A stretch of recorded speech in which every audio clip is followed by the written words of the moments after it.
Pada tanggal 18 Juni 1978, seorang pemuda bernama Jeffrey Dahmer yang saat itu berusia hampir 20 tahun melakukan pembunuhan terhadap Stephen Mark Hicks, seorang remaja berusia sekitar 19 tahun. Stephen menerima tumpangan dari Jeff setelah menghadiri konser rock di J.B. Wallace Park, Ohio. Jeff kemudian mengajaknya singgah di rumahnya yang kosong untuk meminum bir. Jeff, yang telah menyadari bahwa dirinya adalah seorang gay, juga mengetahui bahwa Stephen adalah seorang heteroseksual. Karena yakin ajakan hubungan seksualnya akan ditolak, Jeff memilih untuk menggunakan kekerasan dan membunuh Stephen. Jeff memukul Stephen dari belakang dengan dumbbell seberat 4,5 kg sebanyak 2 kali hingga Stephen pingsan. Kemudian mencekiknya sampai mati dengan dumbbell yang sama. Setelah itu, Jeff menelanjangi mayat Stephen dan melakukan pelecehan seksual, termasuk masturbasi di atas tubuh tak bernyawa tersebut. Jasad Stephen disimpan sementara di ruang bawah tanah oleh Jeff. Pada keesokan harinya, Jeff memutilasi tubuh tersebut dan mengubur sisa-sisanya di lubang dangkal yang ia gali di halaman belakang rumahnya. Setelah beberapa minggu, Jeff menggali kembali mayat yang sudah membusuk, memisahkan daging dari tulangnya, dan melarutkan daging tersebut dengan larutan asam yang ia simpan di gudang belakang. Jeff sering bereksperimen dengan mayat-mayat hewan yang ia temukan di gudang belakang rumahnya. Setelah daging Stephen larut, Jeff membuang sisa-sisanya di toilet. Tulang belulang Stephen dihancurkan dengan palu godam, dan serbuk tulang tersebut disebarkan di hutan belakang rumahnya. Setelah pembunuhan pertamanya, Jeff berhenti melakukan tindakan ekstrim dan kejam untuk waktu yang cukup lama. Hal ini disebabkan oleh aktivitasnya yang padat, mulai dari masuk perguruan tinggi hingga mengikuti pelatihan militer di Angkatan Darat. Ia bahkan ditempatkan di divisi medis tempur dan dikirim ke Baumholder, Jerman Barat. Setelah dikeluarkan dengan hormat dari militer karena perilaku buruk Jeff kembali ke Ohio untuk tinggal bersama ayah dan ibu tirinya. Pada bulan Desember 1981, karena sering menunjukkan perilaku buruk dan bermasalah akibat kecanduan alkohol, Jeff dikirim untuk tinggal bersama neneknya di West Allis, Wisconsin. Di wilayah inilah ia kemudian melakukan pembunuhan-pembunuhan berikutnya. Pada tanggal 20 November 1987, Jeff membunuh seorang pria bernama Stephen Taumi yang ia temui di bar gay. Pembunuhan terjadi di Ambassador Hotel Milwaukee. Jeff mengaku bahwa ia tidak berniat membunuh Tommy secara sadar, tetapi pria tersebut ditemukan tewas dengan dada penuh memar kehitaman dan kebiruan, serta darah yang masih merembes dari sudut bibirnya. Sementara itu, tangan dan lengan Jeff juga menunjukkan memar serupa. Jeff membawa tubuh Tommy ke rumah neneknya dengan koper besar untuk kemudian dimutilasi. Jeff memenggal kepala Tommy dan menyimpannya dengan membungkusnya dalam selimut, berencana menggunakannya sebagai objek masturbasi. Ia berusaha mengawetkan kepala tersebut dengan merendamnya dalam campuran soilek, sejenis deterjen industri dan pemutih. Namun eksperimen ini tidak berhasil karena tengkorak Tommy menjadi terlalu rapuh setelah direndam. Akhirnya Jeff terpaksa menghancurkan tengkorak tersebut dan membuangnya ke tempat sampah. Lalu di tanggal 20 Januari 1988, korban ketiga Jeff diketahui sebagai gigolo yang baru berusia 14 tahun dengan nama James Doug Stater. Ketika merayunya untuk ikut pulang ke rumah sang nenek, Jeff mengiming-imingi James bayaran sebesar $50 untuk berpose telanjang. Namun tidak lama setelah James berada di rumah nenek Jeff dan berhubungan seksual, dia dibawa ke ruang bawah tanah, di mana Jeff membius dan mencekiknya hingga tewas. Tubuhnya dibiarkan berada di sana selama seminggu, membusuk sebelum Jeff kembali untuk memotong-motongnya dengan cara yang sama yang dilakukan pada Tommy. Tengkoraknya juga sempat berupaya diawetkan, namun gagal, dan Jeff lagi-lagi menghancurkannya menjadi bubuk sebelum dibuang. 24 Maret 1988, Jeff membawa pria biseksual berusia 22 tahun bernama Richard Guerrero yang dia temui di luar Bargain the Ponic. Dia melakukan modus yang sama seperti ketika Jeff memikat James untuk datang ke rumah neneknya, membayar $50 untuk pose telanjang, membiusnya dan membunuhnya dengan cara dicekik menggunakan tali kulit. Jeff sempat berhubungan dengan mayat Richard sebelum memotong-motong tubuhnya 24 jam kemudian. Sisa-sisa tubuhnya dibuang ke tempat sampah, dan tengkorak yang berusaha diawetkan tapi kemudian gagal lagi, hingga Jeff menghancurkannya beberapa bulan kemudian. Di tanggal 25 Maret 1989, Jeff membunuh korban kelimanya bernama Anthony Sars yang berusia 24 tahun yang dia temui di Bargain. Jeff membiusnya sebelum mencekik korban. Di pagi harinya, mayat Anthony dikuliti dan dipenggal. Dagingnya dilepaskan dari tulang lalu dibuang ke tempat sampah. Tulangnya dijadikan bubuk. Namun karena Jeff merasa kalau Anthony sangat menarik, jadi dia memutuskan untuk mengawetkan kepala dan alat kelaminnya menggunakan aseton dan menyimpannya dalam kotak kayu yang dia sembunyikan di loker kerjanya. Bahkan terus membawanya jika berpindah tempat tinggal. Di bulan Juni 1990, Jeff membunuh Edward Smith, lelaki berusia 27 tahun. Dia dibunuh dengan cara yang sama. Tengkoraknya dia simpan di lemari es selama beberapa bulan untuk mengurangi kelembaban agar dia bisa mengawetkannya. Tapi eksperimen pengawetannya yang ini juga gagal ketika tengkorak Edward meledak di oven karena Jeff ingin meningkatkannya setelah direndam larutan asam. Di bulan September 1990, Ernest Miller yang baru berusia 22 tahun menjadi korban ke-8 yang dibunuh oleh Jeff setelah dibius. Jeff tidak mencekiknya seperti biasa, tapi ia memotong pembuluh darah di lengannya dan membuatnya mati kehabisan darah dalam beberapa menit. Mayatnya difoto sebelum dipotong-potong di bak mandi. Hati, otot, bagian daging dari kaki disimpan di kulkas untuk Jeff makan. Sisanya disingkirkan, kecuali tengkorak kepala yang berhasil diawetkan dan dia cat dengan lapisan enamel. 24 September 1990, Jeff membunuh David Thomas, laki-laki yang berusia 22 tahun, ayah 2 anak yang ditawarinya uang agar mau difoto olehnya. Namun setelah membius Thomas, Jeff merasa tidak tertarik lagi untuk berhubungan, tapi ia terlalu takut untuk melepaskannya. Jadi dia tetap memilih membunuh dan menyingkirkan seluruh bagian tubuhnya tanpa ada yang tersisa, kecuali foto-foto yang diambil selama proses pemotongan. Di bulan Februari di tahun 1991, Curtis Strother yang baru berusia 17 tahun dibius dan dibunuh. Tubuhnya dimutilasi, tapi Jeff menyimpan tengkorak, tangan, dan alat kelaminnya. Seluruh tahap pemotongan dipotret oleh Jeff. Di tanggal 7 April 1991, korban ke-11 Jeff bernama Errol Lindsay yang berusia 19 tahun. Dia adalah heteroseksual yang dijebak oleh Jeff untuk datang ke apartemennya, dibius dan kepalanya dilubangi menggunakan bor, hingga Jeff bisa menyuntikkan asam klorida ke dalamnya.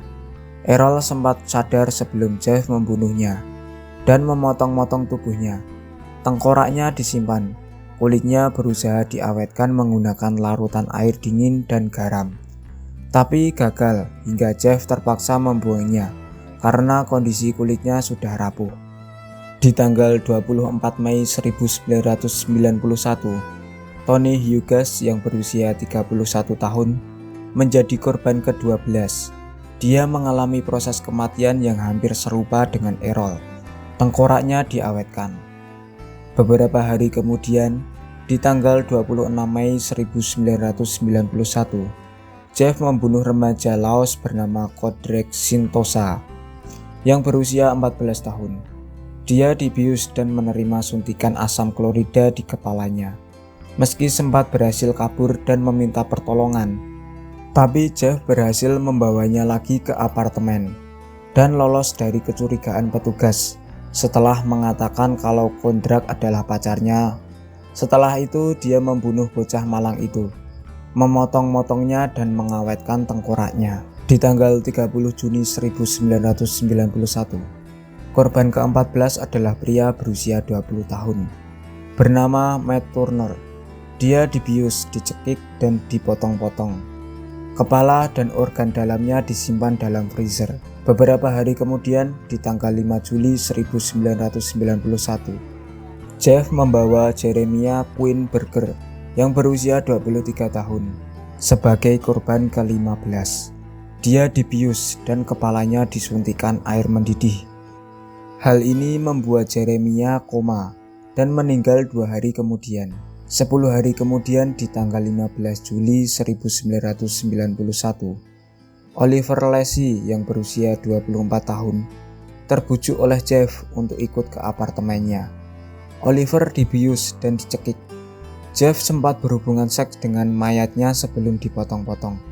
Kepalanya dan hatinya pun disimpan di lemari es. 4 hari kemudian di tanggal 19 Juli 1991, korban pembunuhan terakhir Jeff adalah pria bernama Joseph yang berusia 25 tahun. Dia dibius, dicekik, dan mayatnya dibiarkan terbaring di atas tempat tidurnya selama 2 hari dengan ditutupi kain. Setelah menemukan kepalanya dibelatungi, Jeff baru memotong-motong tubuh Joseph dan mengawetkan kepalanya dalam kulkas. Selama membunuh 17 orang dalam deretan aksi gila dan tidak manusiawinya, Jeff masih ingin menambah korban baru. Di tanggal 22 Juli 1991, dia sempat membujuk pria bernama Teresi Edward yang berusia 30 tahun untuk datang ke apartemennya. Namun Edward cukup cerdik dan teliti. Dia yang mencium bau busuk dan menemukan beberapa kotak asam klorida di lantai. Dan ia mulai merasa waspada. Sekali kelengahannya membuat Jeff berhasil memborgol tangannya. Tapi dia masih tetap waspada dalam tingkat tinggi. Ketika Edward diajak masuk ke kamar untuk berfoto, dia menemukan drum besar berwarna biru yang dia yakini kalau busuk berasal dari sana. Edward yang kemudian diancam menggunakan pisau oleh Jeff tetap berusaha tenang. Dia berupaya mencegah Jeff menyerangnya, yang ternyata cukup berhasil. Dia menunggu hingga mendapat kesempatan meninju wajah Jeff, membuatnya kehilangan kesempatan dan berhasil berlari keluar dari pintu depan. Di jam 3:30, Edward membawa 2 petugas polisi yaitu Robert Roat dan Roh Muller ke apartemen Jeff. Petugas yang awalnya hanya ingin mencari kunci borgol untuk membebaskan Edward malah menemukan foto Polaroid yang menampilkan tahap-tahap mutilasi yang dilakukan oleh Jeff di apartemen yang sedang mereka datangi tersebut. Jeff yang panik karena ketahuan berusaha melawan, tapi petugas dengan cepat mengalahkan dan memborgol Jeff. Petugas lain pun dipanggil. Selama menunggu bantuan personil, petugas Rolf membuka lemari es dan menemukan kepala laki-laki yang terpenggal dan beberapa bungkusan plastik yang berbau busuk. Penggeledahan lebih lanjut yang dilakukan oleh Biro Investigasi Kriminal Polisi Mike Walke telah berhasil menemukan total 4 kepala terpenggal di dapur. Sebanyak 7 tengkorak yang sebagian dicat, sebagian diputihkan, ditemukan di kamar tidur dan di dalam lemari. Penyidik juga menemukan tetesan darah yang terkumpul di atas nampan di bagian bawah kulkas, ditambah 2 hati manusia dan sebagian otot lengan, masing-masing dibungkus kantong plastik di rak. Sedangkan itu, di freezer para penyelidik menemukan seluruh batang tubuh, ditambah sekantong organ dan daging manusia yang menempel di es, 2 kerangka utuh, sepasang tangan yang terputus, 2 alat kelamin yang diawetkan, kulit kepala yang diawetkan, serta 3 tubuh manusia yang dipotong-potong dan dilarutkan dalam larutan asam di drum besar untuk melengkapi bukti pembunuhan Jeff. Penemuan ini membuat petugas menangkap dan menginterogasinya. Interogasi sendiri dimulai sejak 23 Juli 1991 dini hari. Detektif Patrick Candy dan Detektif Dennis kemudian menghabiskan 2 minggu berikutnya di ruang interogasi untuk menanyai Jeff mengenai aksi mengerikannya. Jeff menolak untuk memakai haknya didampingi pengacara. Dia memilih untuk mengakui semuanya dan akan menanggung apapun yang telah dia lakukan, karena Jeff menyebut ingin mengakhiri aksinya. Tanpa perlu dipaksa, Jeff mengaku telah membunuh 16 pemuda di Wisconsin sejak 1987 dan 1 korban lagi yang tidak lain korban pertamanya yang dibunuh di Ohio pada tahun 1978. Dia merinci aksinya dengan cukup detail, dari modus untuk memikat korban, cara membunuh, proses pemotongan, dan apa saja yang dilakukan dengan tubuh korbannya.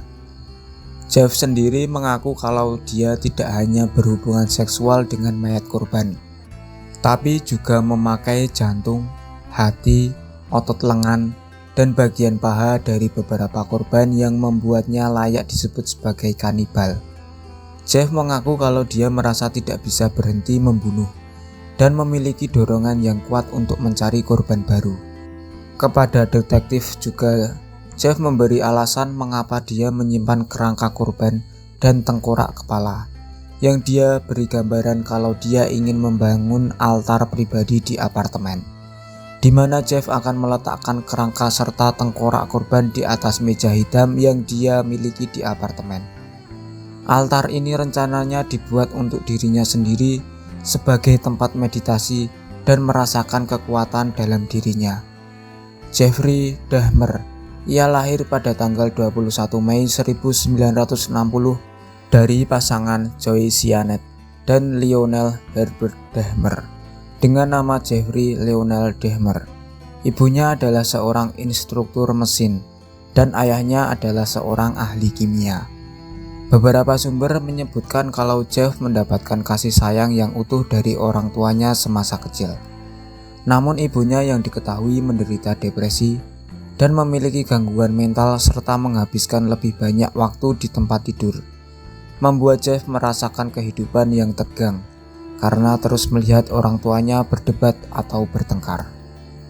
Beberapa gurunya mengaku kalau Jeff adalah anak yang pendiam dan pemalu. Tapi salah satu gurunya mengatakan dia bisa melihat tanda-tanda pengabaian yang dilakukan ibunya selama ayah Jeff bertugas di luar kota, membuat Jeff tampaknya merasakan kesepian sejak kecil. Jeff juga cenderung suka menyendiri dan hanya memiliki sedikit teman. Alih-alih senang bermain dengan teman sebayanya, Jeff malah lebih senang menghabiskan waktu dengan minatnya yang tidak biasa, yaitu bereksperimen dengan hewan-hewan mati. Sebuah kebiasaan yang dia lakukan semenjak usianya 4 tahun.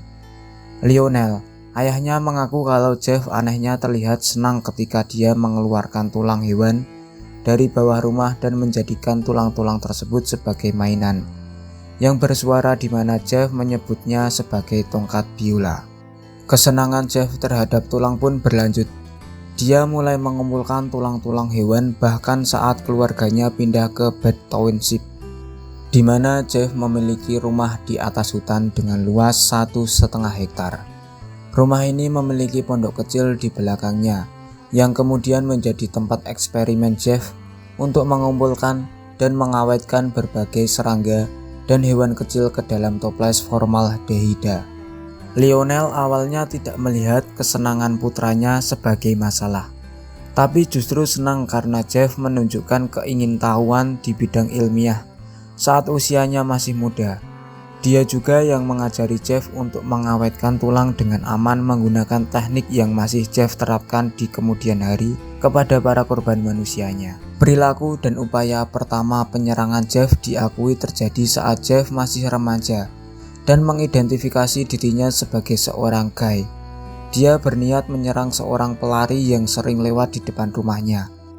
untuk membuatnya tunduk dan mau berhubungan seksual dengannya. Pada masa itu, Jeff diketahui sebagai seorang pecandu alkohol berat yang menghabiskan banyak waktunya dalam keadaan mabuk. Kebiasaan minum ini sangat mengacaukan studi dan karirnya di berbagai bidang yang pernah ia coba, sehingga membuatnya terperangkap dalam perasaan gagal, kesepian, dan merasa tidak berguna sebagai seorang manusia. Pada akhir persidangan, Jeff dinyatakan bersalah atas 15 tuduhan pembunuhan dan secara hukum dianggap bertindak dalam keadaan waras. Meskipun sebelumnya didiagnosa menderita gangguan kepribadian ambang, gangguan kepribadian skizotipal, dan gangguan psikotik. Akibat perbuatannya, Jeff dijatuhi hukuman penjara seumur hidup sebanyak 15 kali, dengan total masa kurungan selama 957 tahun. Karena hukuman mati sudah tidak ditetapkan pada saat itu, Jeff menerima hukuman tersebut dengan rela dan bahkan menyatakan penyesalan atas semua tindakannya. Dalam argumen penutupnya saat sidang, Jeff menyatakan bahwa dia telah mengharapkan kematiannya sendiri sebagai penebusan atas kesalahannya. Setelah itu, Jeff dipindahkan ke Lembaga Permasyarakatan Kolombia, di mana dia menghabiskan 1 tahun pertamanya di sel isolasi, karena petugas khawatir akan keselamatannya jika dia berinteraksi dengan narapidana lain. Pada tahun berikutnya, Jeff dipindahkan ke unit reguler dan diberikan tugas harian untuk membersihkan toilet selama 2 jam setiap hari, serta membersihkan beberapa ruangan tertentu. Pada tanggal 3 Juli 1994, terjadi percobaan pembunuhan terhadap Jeff oleh sesama narapidana, Osvaldo Derrati. Osvaldo mencoba menggorok leher Jeff dengan pisau cukur yang telah dipasangnya pada sikat gigi. Serangan ini dilakukan saat Jeff sedang duduk di kapel penjara setelah kebaktian gereja selesai. Beruntung, Jeff hanya mengalami luka ringan dan selamat dari insiden tersebut. Kematian yang selama ini dinanti-nantikannya akhirnya terjadi pada tanggal 28 November 1994. Pada hari itu, Jeff bersama narapidana Jesse Anderson dan Christopher ditugaskan untuk membersihkan ruang gym penjara. Mereka bekerja tanpa pengawasan selama 20 menit. Sekitar pukul 8:10 pagi, Jeff ditemukan tergeletak di lantai kamar mandi gym dengan luka parah di kepala dan wajah akibat pukulan tongkat besi dan benturan keras ke dinding. Jeff sempat dilarikan ke rumah sakit karena masih ditemukan dalam keadaan hidup. Namun 1 jam kemudian, nyawanya tidak tertolong. Narapidana lain yang bekerja samanya, Jeff Anderson, juga meninggal 2 hari kemudian akibat luka-luka serupa. Pelaku kejadian ini adalah Christopher, seorang narapidana yang juga dihukum karena pembunuhan. Christopher yang didiagnosis menderita skizofrenia mengaku bahwa Tuhan telah memerintahkannya untuk menghabisi Jeff dan Jesse. Sebelum meninggal, Jeff telah menyusun surat wasiat yang menyatakan keinginannya agar jenazahnya dikremasi. Pada September 1995, permintaan ini dilaksanakan dan tubuhnya dikremasi. Abunya kemudian dibagi antara ayah dan ibunya yang telah bercerai.